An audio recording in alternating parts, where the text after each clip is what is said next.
Hello friends, class 10th CBSE, Chapter 1, The Rise of Nationalism in Europe. Friends, last year you learned about the French Revolution in class 9th. This chapter related and from the end of the French Revolution. The French Revolution के बाद की जो ये history है, a subsistence crisis occurs in the France in 1789. जो last year आप सीखे उसको भी आपको याद रखना है, भूल नहीं जाना है. So, a subsistence crisis occurred in the France in 1789. Led some major changes during the French Revolution. जब फ्रांस में सब्सिस्टेंस क्राइसिस हुई उसके बाद काफ़ी फ्रेंच रेवोल्यूशन की वजह से उसमें काफ़ी चेंजेस आए.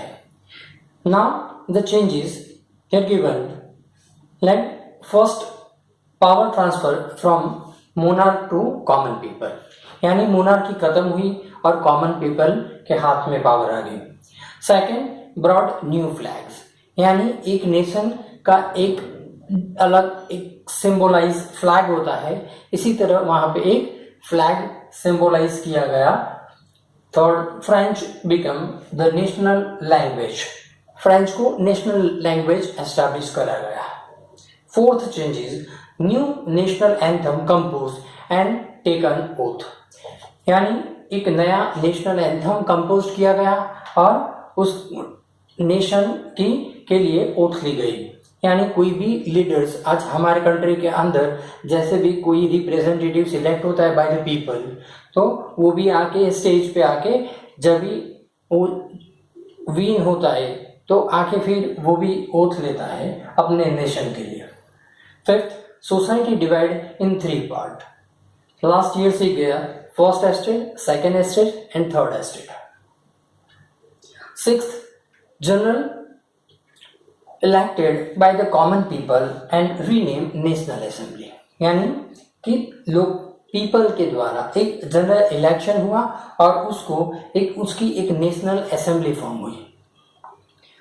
Now some changes, internal custom duties were abolished, यानी कि स्टेट के बीच की जो इंटरनल ड्यूटीज थी उसको खत्म किया गया. Now eighth, nationalism ideas taken abroad by French armies, यानी फ्रेंच आर्मी ने अपने नेशन के बारे में पूरे देश के अंदर, पूरी यूरोप कॉन्टिनेंट के अंदर वो ढंढेरा पीटने लगा. तो उसी टाइम पे नेपोलियन की एंट्री हुई. नेपोलियन एक पावरफुल रूलर था. Then he came to in France. Napoleon Bonaparte की एंट्री फ्रांस में होती है. यहाँ पे नेपोलियन बोनापार्टे 1799 टू 1815 तक उसका रूल फ्रांस के ऊपर रहा. And many changes he had done, यहाँ पे दिए बहुत सारे चेंजेस उसने अपनी सिस्टम में लाया. He established equality before law, right to property, उसने प्रॉपर्टी के राइट, प्रॉपर्टी का राइट, जिसकी भी प्रॉपर्टी है उसको एक राइट मिले, जैसे कि जिसके पास प्रॉपर्टी है वही वोट कर सकता है. ऐसे इसके सिस्टम में था. इसने जो भी अपने नेपोलियन कोड ऑफ कंडक्ट नाम की बुक उसने बनाई, उसके अंदर बहुत सारे चेंजेस किए और वो सारे चेंजेस यहाँ पे बताए हैं. राइट टू प्रॉपर्टी, यानी प्रॉपर्टीज वाले को एक प्रॉपर राइट दिया गया. Feudal system was एबोलिश्ड, feudal system को खत्म किया गया. जो टैक्सेस इम्पोज अलग अलग तरीके के जो टैक्सेस थे वो फ्यूडल सिस्टम, फार्मिंग पे जो थे वो सारी सिस्टम को खत्म किया गया. Freed peasant from the serfdom, जो रिच पीपल के नीचे जो अंडर वर्क करते हैं उस फार्मर को सबको फ्री किया गया.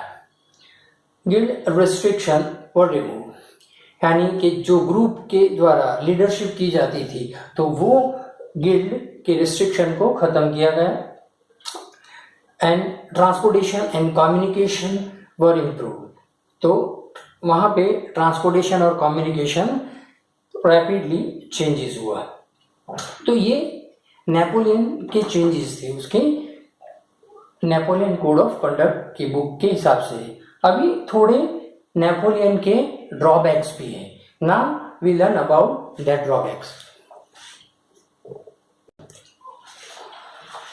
Now some drawbacks of Napoleon Code of Conduct books. He increased taxes. उसने टैक्सेस इंक्रीज कर दिए। सेकेंड, सेंसरशिप वर इम्पोज्ड, यानी कि सेंसरशिप इम्पोज दैट मीन कि उसके अगेंस्ट कोई आवाज नहीं उठा सकता है, ऐसा उसने एक रूल बना दिया। Third, force to join the French army. उसने एक रूल्स बनाया कि हर एक को फ्रेंच आर्मी को ज्वाइन करने, मोस्ट ऑफ द पीपल्स, यानी जितने बने इतने हर एक घर के अंदर से फ्रेंच आर्मी को ज्वाइन करें। तो ये जो उसके ड्रॉबैक्स थे, इसकी वजह से वो उनका रूलिंग लॉन्ग टाइम नहीं रहा।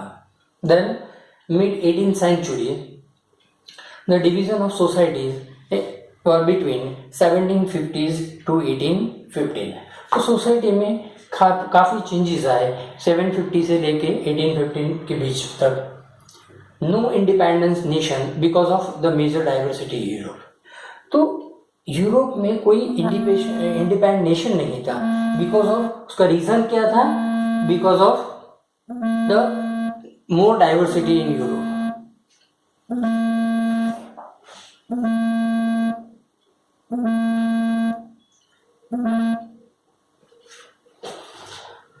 नेक्स्ट,